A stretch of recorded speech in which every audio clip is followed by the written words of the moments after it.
E essa Bata Fulani, ela é grande, tem um lugar para você colocar a cabeça. Eles me deram no ano passado, eu tive a oportunidade de batizar 16 Fulanis lá em Burkina Faso.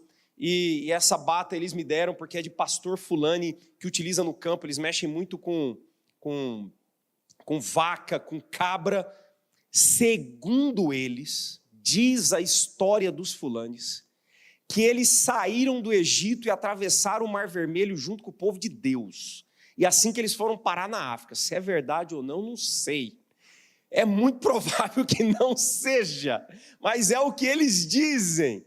Então é um povo que a gente tem trabalhado, como eu já disse a vocês, a etnia Fulani é uma das maiores etnias da África, são 40 milhões de Fulanis da África Central para cima, da Nigéria, Camarões para cima e ali todo o Sahel e Norte, extremamente não alcançados, infelizmente, a maioria dos jihadistas no norte da África, eles são Fulanis.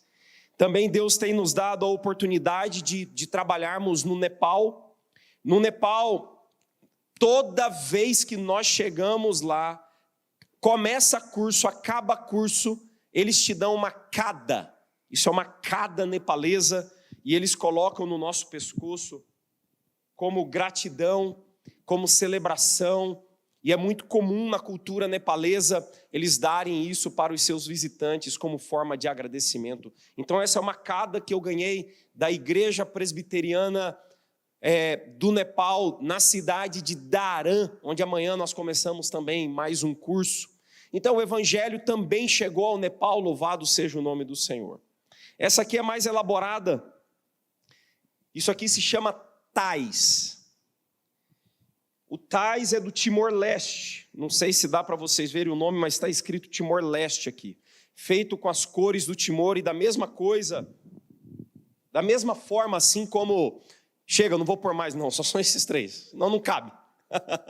Então, da mesma forma como no Nepal, eles nos dão de presente como agradecimento toda vez que você chega no país ou termina um curso, para dizer obrigado ao visitante. É muito comum na cultura timorense eles darem uma Thais, com as cores da nação e agradecimento, porque também ali o evangelho chegou e ali nós temos trabalhado. Mas espera um pouquinho.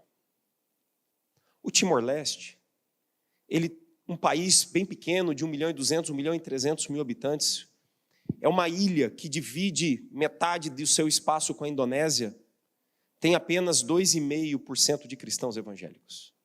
A grande maioria no Timor-Leste é católico, são 95% de católicos. Então você diz assim, seria um país alcançado pelo evangelho? Na primeira semana de fevereiro desse ano eu estive lá dando aula e tive a oportunidade pela primeira vez de ir às montanhas do Timor. E é muito comum nas montanhas, entre os vilarejos e vilarejos tão distantes da capital Dili, onde acontecem as coisas, você ter um altar católico e um altar animista. É muito comum, porque ali o sincretismo com o animismo é enorme. E isso, o catolicismo lá se torna até muito folclórico no interior. Eles precisam de Cristo.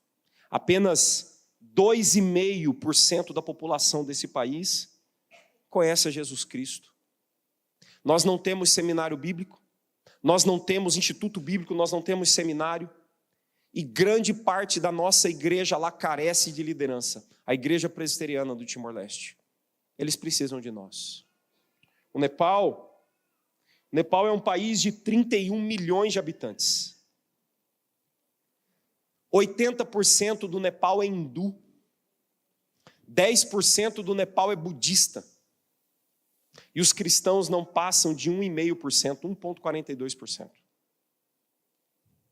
Eles adoram deuses e deuses e deuses, Brahma, Vishnu, Shiva, Ganesha, ratos, vacas. Eles acreditam em karma, moksha, dharma. Eles precisam de Cristo. Um país onde a perseguição é extrema.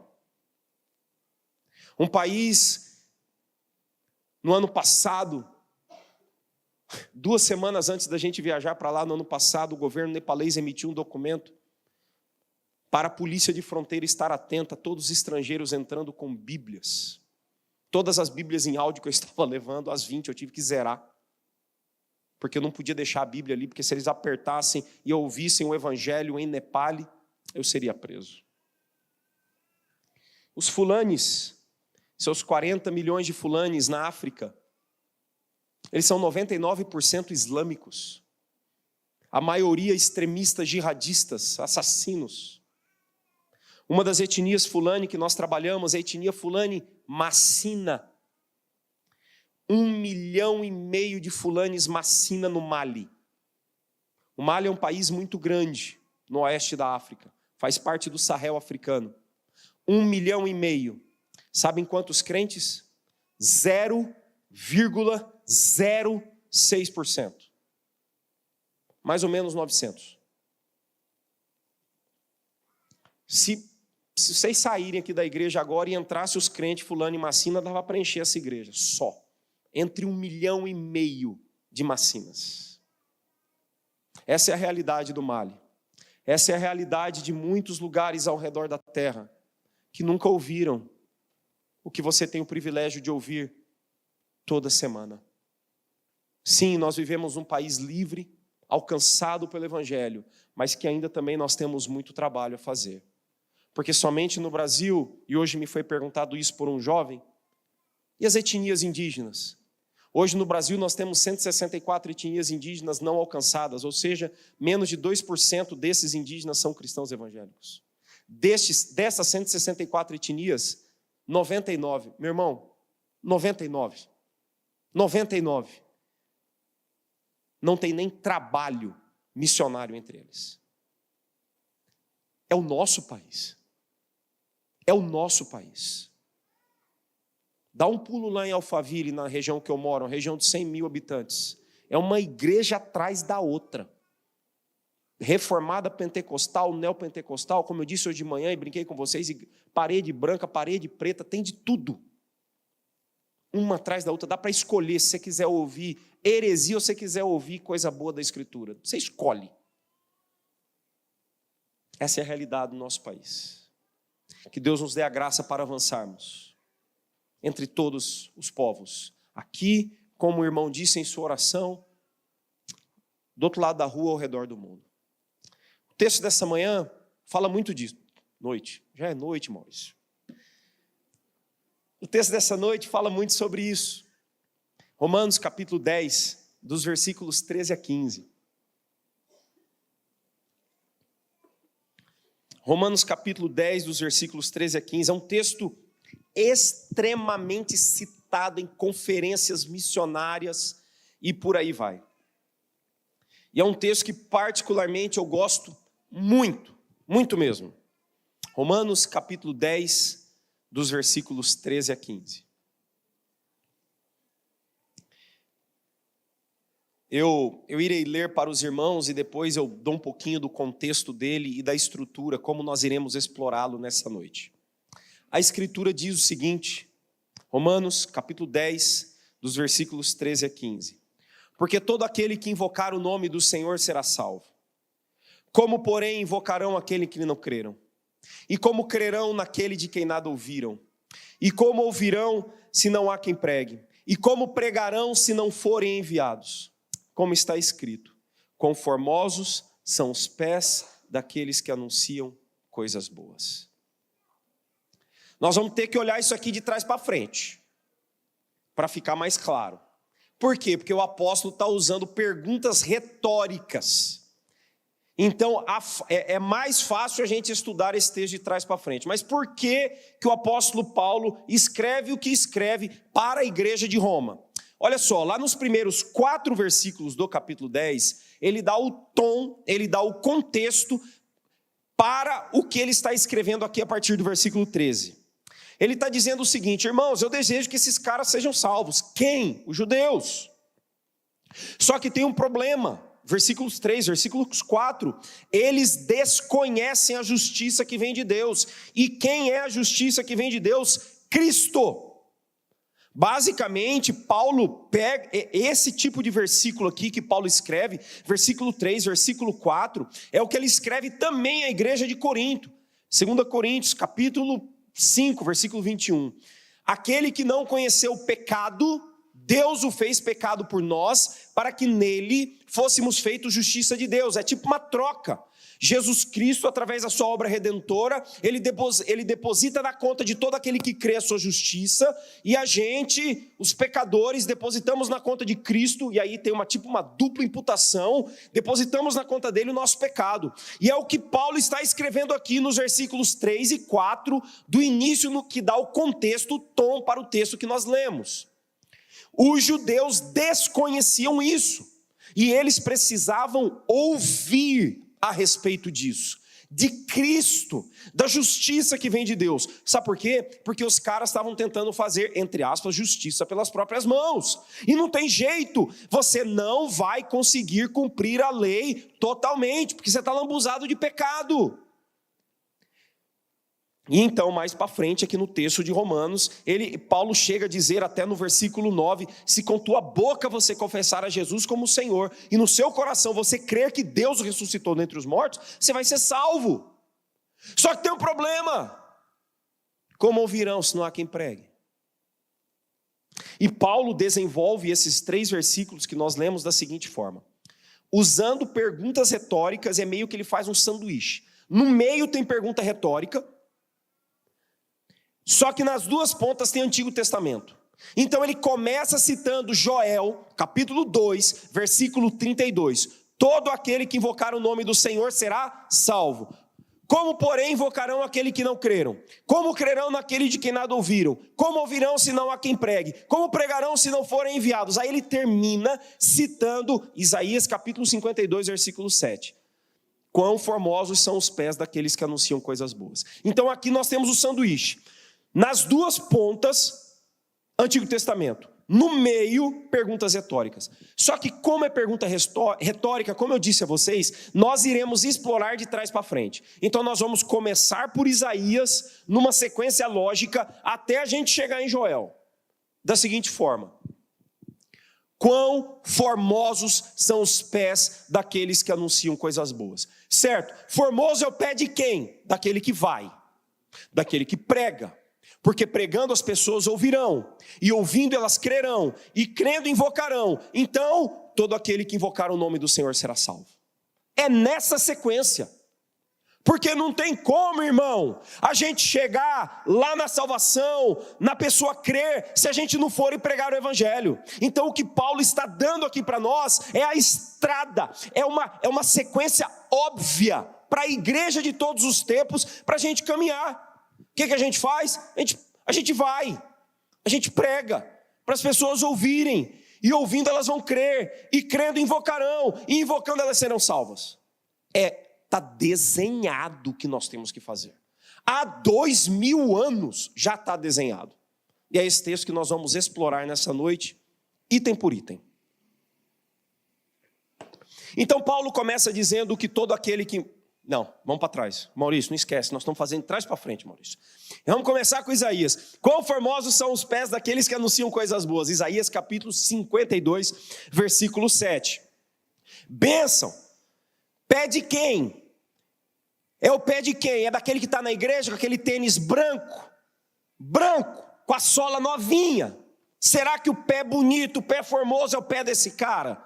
Olha só o que Paulo diz primeiro. Primeiro a gente tem que ir, sair, se mover, chacoalhar. Sai, meu irmão, se move. Onde você está, você não pode ficar parado. É o que Paulo está dizendo. Nós precisamos ir. Relembre o texto dessa manhã. Gênesis capítulo 12, versículo 1. O que o nosso Deus diz para Abrão: sai da sua terra, da sua parentela, e vai para uma terra que eu te mostrarei. Sai, Abrão, e vai, Abrão, mas vai pela fé, irmão, e só obedece, É o que o Senhor disse a Abrão no texto que nós estudamos nessa manhã, que nós meditamos nessa manhã. Então aqui, esse seria o primeiro passo, a gente tem que se mover. Tem um texto bem bacana, que Jesus disse em Mateus capítulo 16, versículo 24, e as portas do inferno não prevalecerão contra a igreja. A ideia ali, irmão, não é que a igreja levanta, ergue os punhos e fala assim para o capeta, vem. Não, não é essa a ideia. A ideia é a igreja avançando. Por isso, as portas do inferno não prevalecerão contra a igreja. Não é para você ficar aqui esperando e dizendo, vem. Não, a gente que vai e arrebenta com as portas do inferno. Você lembra o que Jesus falou, né? Depois dele deixar claro que toda autoridade foi dada no céu e na terra para ele. Vão por todo mundo e façam discípulos de todas as nações. Então, a primeira coisa que a gente tem que fazer é se mover. Nós não podemos ficar estáticos, parados. Siga o exemplo de Abraão. Ele ouviu e foi. Ele obedeceu. É fé, é obediência. Só que a gente precisa de estratégia. Não dá para sair igual um bobo, de qualquer jeito. Lá no Mato Grosso, eu não sei aqui em Minas, a gente fala assim, um cara que sai muito doido, ele sai desembestado. Não sei se vocês sabem o que é isso. Minha mãe fala isso toda hora, porque ela é de lá, igual eu. A gente não pode sair desembestado, fazendo qualquer coisa. A gente tem que olhar para a Escritura e ver o que a Escritura nos orienta a fazermos. Tem uma sequência muito clara, que pode nos ajudar. Aí quem gosta de geografia vai curtir. Se a gente for para Atos capítulo 13, Atos capítulo 14, 15, 16, 17, 18, 19, 20, 21, primeira, segunda e terceira viagens missionárias do apóstolo Paulo. Ali a gente aprende muito sobre estratégia. Veja, Jesus já tinha prometido que o evangelho, ele se esparramaria primeiro em Jerusalém. E aí isso acontece do capítulo 1 ao capítulo 7 de Atos. Depois do capítulo 8 ao capítulo 12 de Atos, ele esparrama agora para a Judéia e Samaria, cumprindo-se a profecia de Jesus de Atos 1:8. E a partir do capítulo 13 agora, ele vai esparramar por toda a terra. E Deus usa uma igreja, a igreja de Antioquia, lá na Síria para isso. Então em Atos capítulo 13, dos versículos 1 a 3, a igreja estava ali orando, e a igreja orou, e separou, segundo a orientação do Espírito Santo, dois caras, Paulo e Barnabé. Então Paulo e Barnabé, a partir do versículo 4 e 5, eles começam a primeira viagem missionária. A primeira viagem missionária, eles montam num barco, eles vão parar lá no Chipre. Depois do Chipre, eles cruzam o Chipre todinho, e aí eles vão agora subir lá para a Ásia. Da Ásia eles começam por Perga, de Perga eles vão para Antioquia. Primeiro sermão longo de Pedro em Atos capítulo 13. De Antioquia ele vai para Icônio, toma pedrada, apanha igual cachorro sem dono, aí ele vai parar em Listra, louvado seja Deus. Timóteo é convertido em Listra. De Listra ele termina em Derbe. O que ele faz? De Derbe ele volta para Listra, volta para Icônio, volta para Antioquia e faz todo o caminho de volta até Antioquia na Síria, que são duas Antioquias. No final do capítulo 14, o que ele diz à igreja de Antioquia? Nós pregamos o evangelho, nós fizemos discípulos, nós estabelecemos líderes. Só que eles não param por aí. Depois, lá no capítulo 15, aí tem aquela separação de Paulo e Barnabé, e aqui um detalhe importante, Paulo e Barnabé separaram, que separou o trabalho, mas não separou a igreja enviadora era a mesma. Porque muitas vezes a gente pode discordar um do outro, mas a gente não pode dividir a igreja por causa disso. E isso aí é uma grande lição para a gente. Então já no finalzinho do capítulo 15, capítulo 16 de Atos, Paulo separa de Barnabé, Barnabé vai para o Chipre, Paulo agora, ao invés de pegar um barquinho, ele sobe para Tarsus, que era a cidade dele, e ele faz o caminho ao contrário. Ele faz Derbe, Listra, Icônio, Antioquia, aí ele vai pular agora de Troas, ele vai pular para Macedônia, ele vai para Filipe, ele vai para Tessalônica, aí depois de Tessalônica ele vai, Atos 17, Bereia, aqueles caras que gostavam de Bíblia, depois ele desce para Atenas, Corinto. O que isso significa para a gente? Para quem curte história, né? Não, aí tem um grande ensino. Paulo, em suas viagens missionárias, estrategicamente, ele pregava o evangelho, ele fazia discípulos, ele plantava igrejas. E ele voltava. Na segunda viagem missionária, ele passou pelas mesmas cidades, fortalecendo aquelas igrejas onde o evangelho já tinha chegado e já existia uma comunidade de cristãos. Só que ele não parava no fortalecimento, ele passou para Macedônia, ele plantou novas igrejas em Filipe, em Tessalônica. desceu lá, pregou para os atenienses, lá já estou em Atos 17, aí ele foi para Corinto, aí tinha um cara lá chamado Apolo e por aí vai. Então, o que a gente pode aprender com isso? Nós temos que estrategicamente localizar aqueles lugares que ainda não ouviram do Evangelho, mas depois que ouvirem, depois que plantarmos igrejas, nós temos que cuidar daquelas igrejas.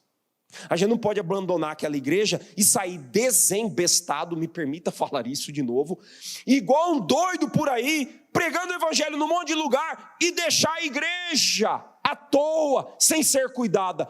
Nós devemos estabelecer liderança e botar liderança para cuidar do povo, porque é isso que eles devem fazer. Paulo disse isso em Atos 20 e 28 aos presbíteros de Éfeso. Vocês têm que cuidar do povo.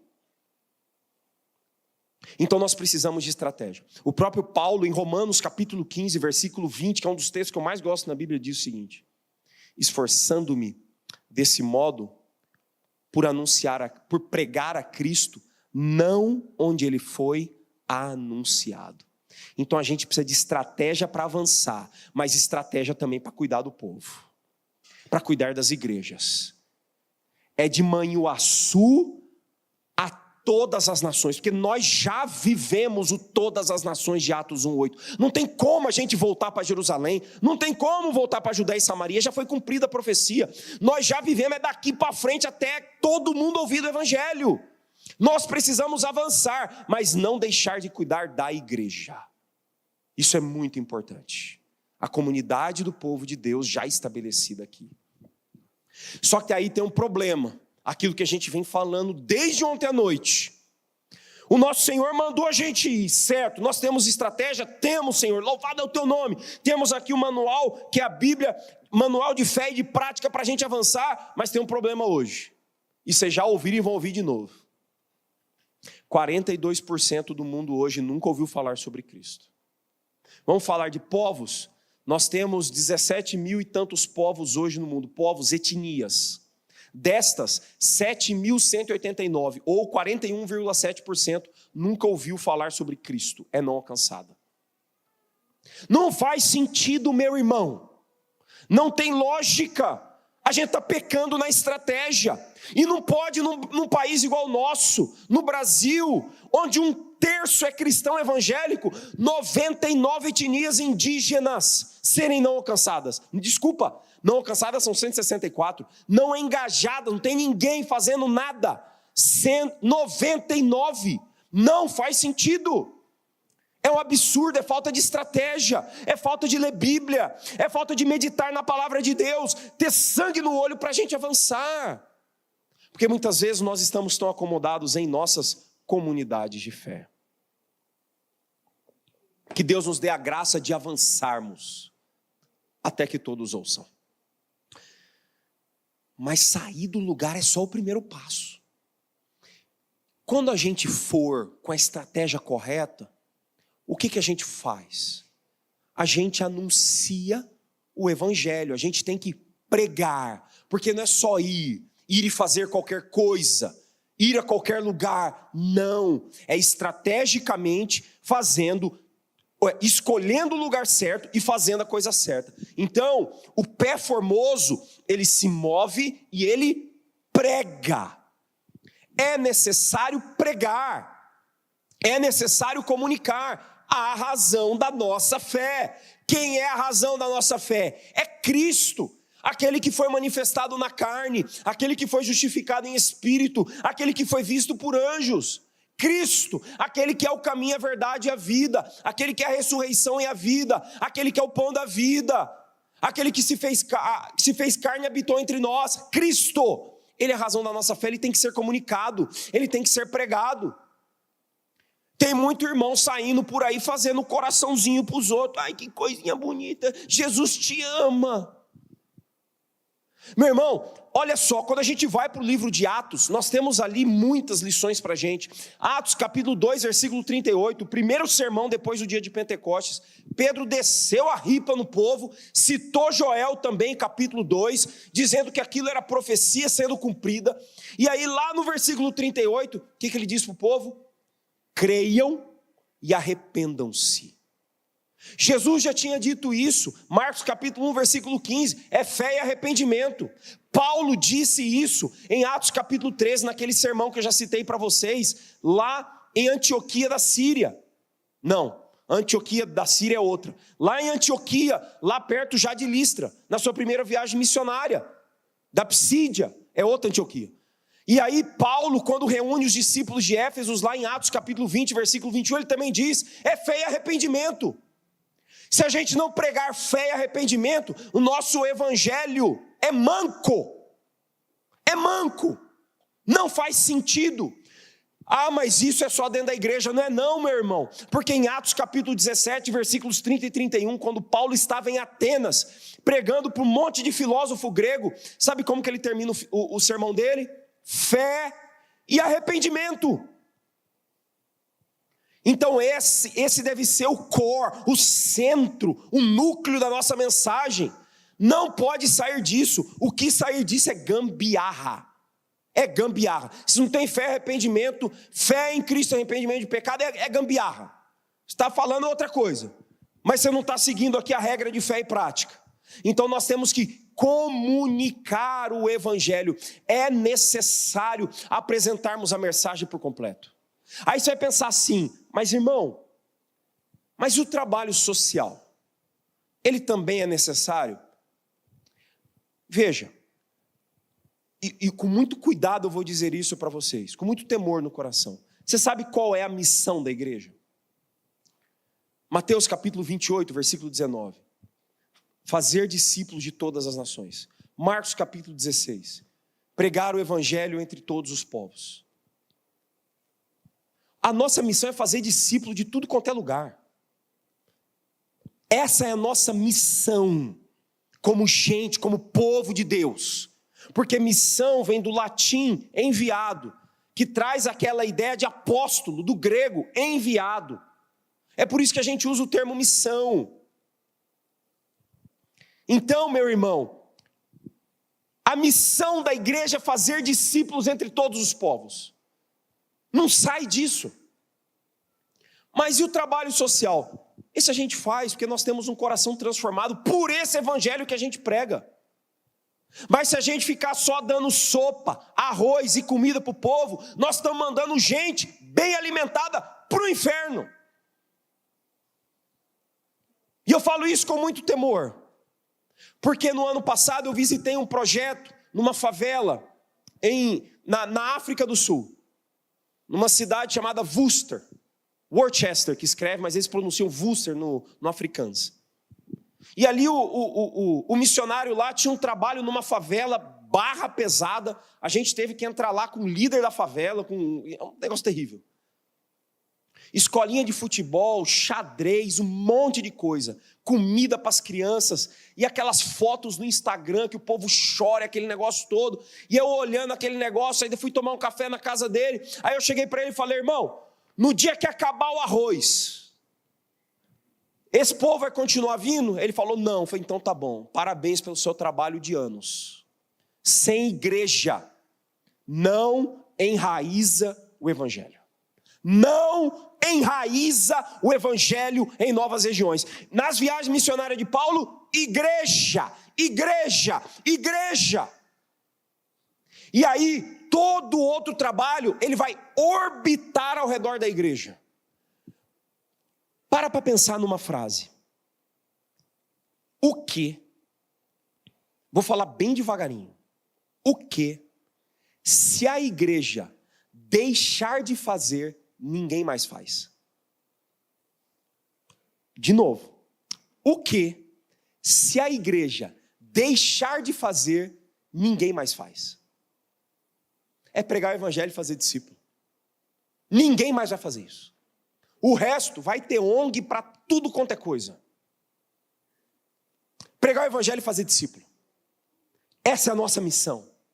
Esse é o núcleo, é a centralidade daquilo que a gente tem que fazer. Porque fazendo isso, lá na ponta, eles vão ouvir, vão crer, vão glorificar e serão salvos. A gente precisa apresentar o evangelho. E apresentar o evangelho puro e simples, vou falar de novo, sem penduricalhos. Penduricalhos. Quem não teve ontem à noite, perdeu. Eu não vou contar todo o sermão de ontem à noite para vocês, porque eu trouxe uma cruzinha para fazer barulhinho, uma cruz cheia de penduricalho para os irmãos verem. Quão formosos são os pés daqueles que anunciam coisas boas. Qual o primeiro passo? É dar o primeiro passo. É obedecer, é ir, é se mover. Qual o segundo? É pregar, é anunciar as boas novas, aquilo que o nosso Senhor mandou a gente fazer. Porque fazendo isso, eles ouvirão. Porque no versículo 17, se você der uma olhada um pouquinho mais para frente, a fé ela vem pelo ouvir, e ouvir pela palavra de Cristo.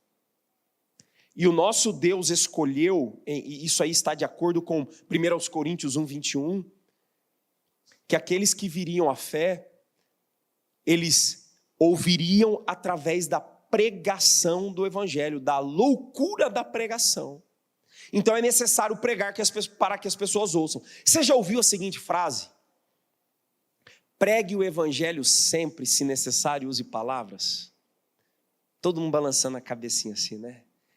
Pensa numa besteira que o povo tem falado por aí.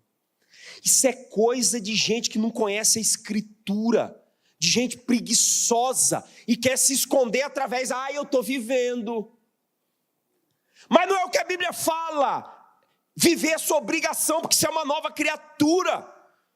Mas a fé ela vem pelo ouvir, e o ouvir pela palavra de Cristo. Tem que abrir a boca e tem que anunciar, tem que pregar, tem que entregar a Bíblia igual os gideões fazem. Tem um monte de gideão de quilo aqui, louvado seja Deus, também fui, antes de ser ordenado. Tem que distribuir a palavra, porque aqui tem a verdade, ela rasga o coração da pessoa. Dá para entender a mensagem lendo. Mas tem que falar, tem que distribuir Bíblia, tem que fazer alguma coisa. Não dá para ficar fazendo gracinha, coraçãozinho para os outros. Porque as pessoas precisam ouvir. Porque enquanto elas não ouvirem, continuarão fazendo besteira. Exemplo. Aquela igreja que eu contei para vocês hoje de manhã, que já foi plantada. Com a graça de Deus a gente vai construir o templo esse ano. Fica na região chamada Matinga, no Malawi. É uma igreja específica para a etnia Yao, Y-A-O, Yao. O rito de iniciação dessa etnia é o seguinte: para os meninos fazerem parte, isso acontece por volta dos 6 anos de idade. Os meninos são circuncidados fora da aldeia à noite. É o rito de iniciação para uma criança Yao se tornar parte daquela etnia.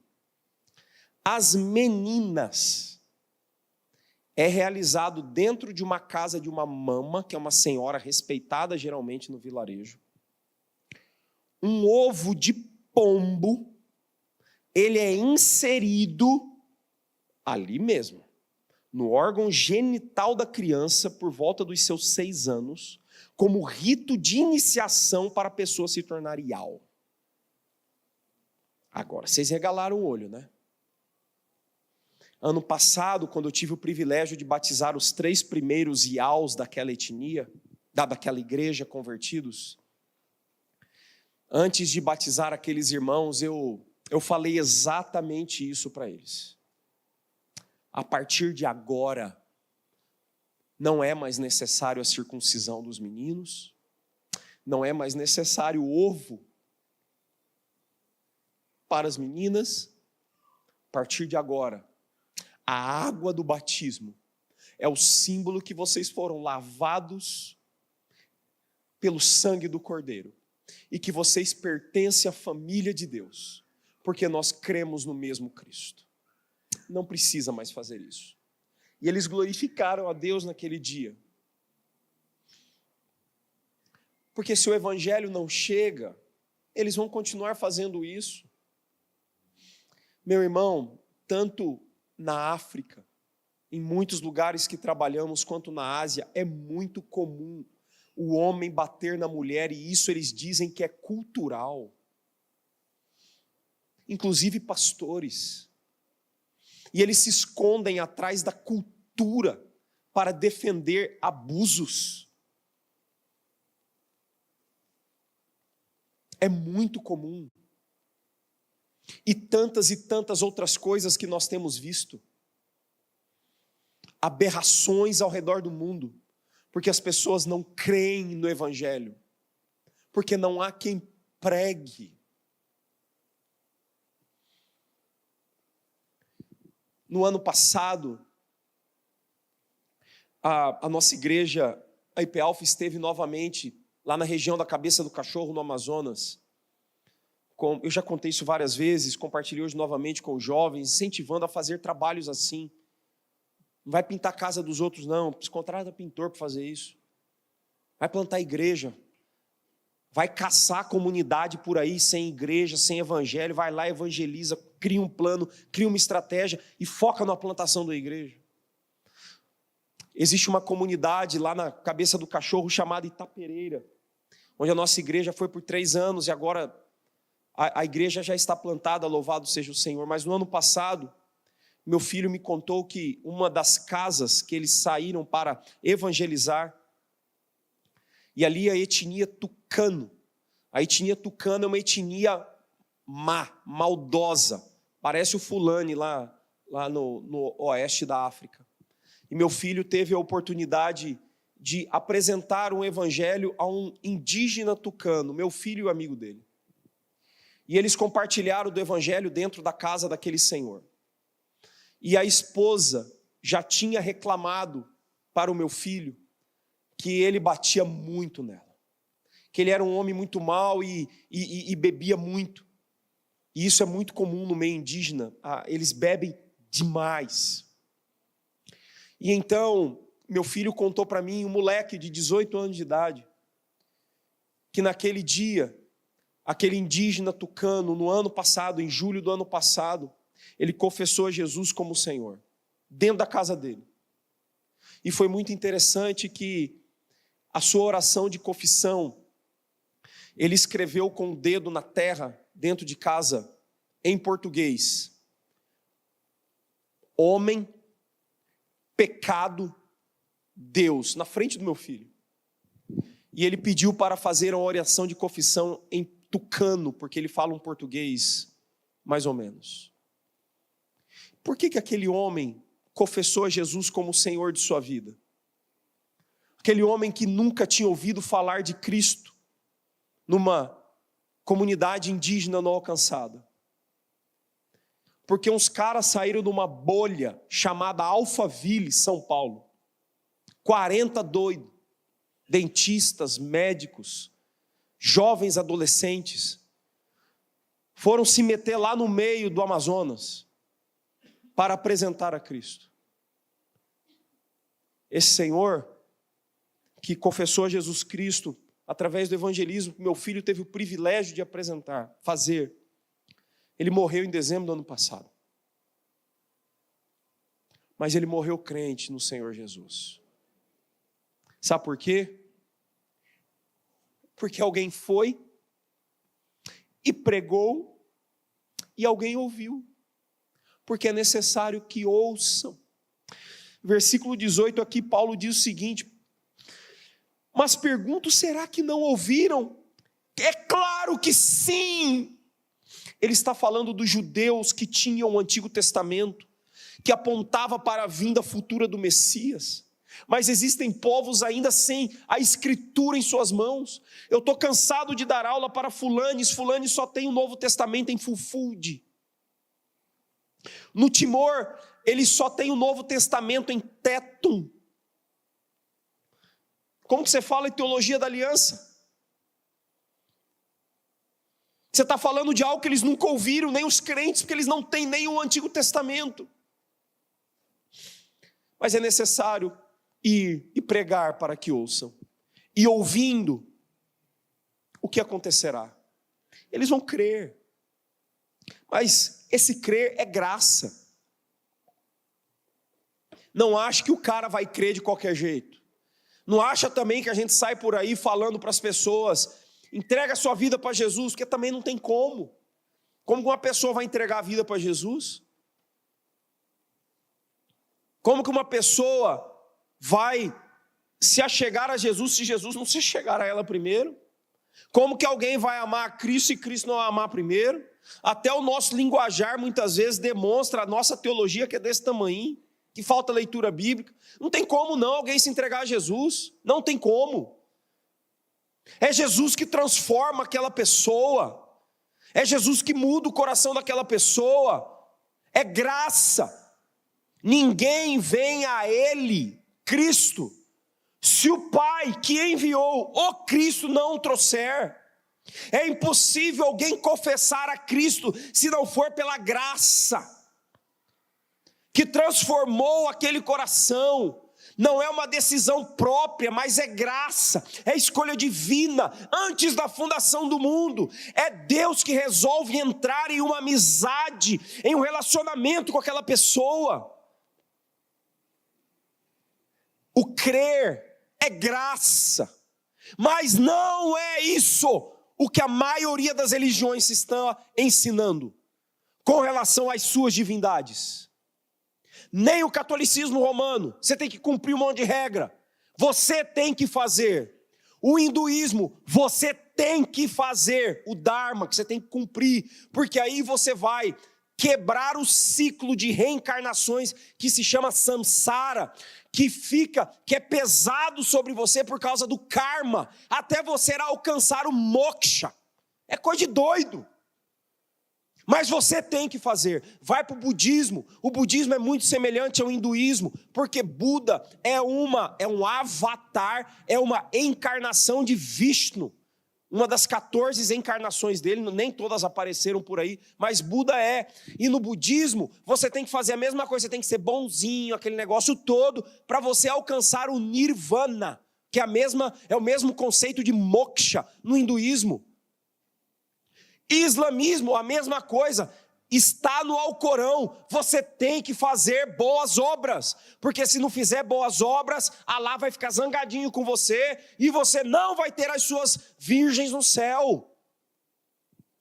Hinduísmo, budismo, islamismo, espiritismo, catolicismo, em todos esses lugares, é o homem fazendo alguma coisa para apaziguar a divindade. Animismo também. Cristianismo, não, senhor. Quem fez foi o próprio Deus, enviando o seu Filho para todo aquele que nele crê, não morrer, mas ter a vida eterna. O cristianismo é diferente. Então, você que entrou aqui hoje, o pastor Mileno já disse isso na hora do louvor, se você não conhece a Cristo, confesse-o como o Senhor de sua vida. Se o seu coração está queimando aí, você está com vontade de fazer, só faz, meu irmão. Arrependa-se dos seus pecados e confesse a Cristo como Senhor de sua vida. Porque indo, a gente prega, as pessoas ouvem, e ouvindo creem, e crendo invocam. Voltando para o texto dessa manhã, um versículo que nós não lemos, mas está lá na sequência, Hebreus capítulo 12, versículo 8, Abrão, em sua obediência e fé, ele ia de cidade em cidade, e quando ele chegava num lugar, ele erguia um altar e invocava ao Senhor, mesma palavra. Qual é a ideia? Adoração. Então só vai existir adoração, aquela pessoa só vai invocar depois que alguém for lá pregar para ela ouvir, para ela crer. É uma sequência lógica. É lógica. Faz sentido. É o que está no texto para a gente. Porque todo aquele que invocar o nome do Senhor, esse será salvo. Isso é Joel capítulo 2, versículo 32. Para os caras, na época, 2000 anos atrás, isso era uma explosão. Porque o judeu mimizento, étnico, não queria se achegar muito ao gentio, mas era necessário. Agora era o tempo do evangelho se esparramar por toda a terra. Inclusive chegando ao Brasil e até Manhuaçu, há 120 anos atrás, com a igreja presbiteriana. Nós somos fruto disso aqui, do cumprimento dessa profecia de Joel, que é a outra ponta. Porque aqui nós temos Isaías 52:7. Quão formosos são os pés dos que anunciam coisas boas. Pé de quem? Daquele que vai, daquele que prega, para as pessoas ouvirem, e ouvindo, crendo. Elas invocarão, e todo aquele que invocar o nome do Senhor, ele será salvo. É necessário ir. Um dos países que nós trabalhamos é a Índia, onde eu estava alguns dias atrás. E ali nós trabalhamos e estamos lá servindo ao Senhor por culpa daquele homem. É do Senhor mesmo. Há alguns anos atrás, o pastor entrou em contato com o pastor da minha igreja, recomendando o pastor Marco Antônio, aqui de Manhuaçu. Marco Antônio, que já trabalhou na Índia. E a nossa igreja tem sido parceira do pastor Solanki, lá em Pune. Antes era Goa, depois de Goa eles foram para Pune. E por conta dessa parceria, há alguns anos, o meu pastor me colocou em contato com o pastor Solanki, e em 2023, há 2 anos, eu estive na Índia pela primeira vez. Estive em Pune, visitei o seminário, e ali começamos um programa de formação com plantadores de igreja. O pastor Solanki reúne 40, os mais diversos possíveis. Muitos que têm se achegado à Igreja Presbiteriana Reformada da Índia, PRCI. Mas nós estamos lá porque o pastor um dia fez um pedido ao meu pastor. E assim, com a ação da Dona Providência, você conhece ela? Sabe a Dona Providência? É o nosso Senhor fazendo as coisas lá do céu. Tem a Dona Graça e a Dona Providência. Essas aí, elas não falham não, tá? Dona Providência, agindo, nos levou para a Índia. E ali estávamos há 10, 12 dias atrás, trabalhando com o pastor Solanki. O pastor Marco Antônio estava junto, o Rossano estava junto, agora eles estão morando na Itália, plantando uma igreja, e talvez agora uma nova em Monza. E tem um detalhe interessante, porque quando eu cheguei naquele lugar, não é muito o DNA do Maurício ou do Etnos já trabalhar num lugar onde já tem gente fazendo. O pastor Solanki já está lá, já tem o Instituto Bíblico em Pune. Mas nós trabalhamos crendo que o Senhor abriria portas. E assim Ele o fez. Existe um jovem pastor presbiteriano de 31 anos chamado Arpan Bali. Arpan acabou de se mudar para uma das regiões menos alcançadas da Índia. Bem ali na divisa do estado, da região de Punjab, com Himachal Pradesh. Himachal Pradesh, se a gente olhar no mapa do Joshua Project, eu estava mostrando para alguns irmãos hoje, parece uma catapora. Porque é tanto pontinho vermelho de povo não alcançado, não tem nem mais espaço para colocar. E o Arpan se mudou para lá, e agora uma igreja será plantada. Vários irmãos daquele lugar já têm participado conosco. Nós iremos agora, a partir de julho do ano que vem, construir e fazer um novo instituto bíblico, somente para os irmãos do norte, em Himachal Pradesh, nos Himalaias da Índia. Ao mesmo tempo, entramos em contato com o Planters do pastor Ronaldo Lidório. Ele comprou a ideia, e o pastor Ronaldo Lidório, junto com o Etnos agora, eles irão trabalhar em Pune. Essa o senhor não sabia. E aí a gente ganha força. Mas isso porque, há alguns anos, o senhor entrou em contato com o pastor Hilder. E a Dona Providência e a Dona Graça, trabalhando para hoje podermos avançar em um dos países menos alcançados do mundo. Com estratégia, para que eles ouçam, e ouvindo creiam, e crendo invoquem ao Senhor Todo-Poderoso. Vou citar para vocês novamente o salmo dessa manhã. Salmo 67, versículos 1 e 2. Seja Deus gracioso para conosco e nos abençoe, e faça resplandecer sobre nós o seu rosto. Só que agora o versículo 2, para a gente citá-lo, você tem que viver. Para que se conheça na terra os teus caminhos, e em todas as nações a tua salvação. Que Deus te use, meu querido irmão, para a glória dele, para o avanço do outro lado da rua ou ao redor do mundo. Que Deus os abençoe. Muito obrigado, pastores, conselho, pela oportunidade que vocês nos deram. Jovens também, pelo convite. É um privilégio para mim poder estar aqui e poder compartilhar da palavra de Deus. Como gratidão a vocês, o Tais é da igreja. Esse é um presente para a igreja. Aqui. Direto da Igreja Presbiteriana do Timor-Leste, com as cores do Timor-Leste. Tais, parece Thaís, nós temos esse nome em português, mas é com outro tom, Tais. Então, muito obrigado por todo o carinho, por nos receberem, por nos ouvirem, e que Deus os abençoe grandemente. Amém.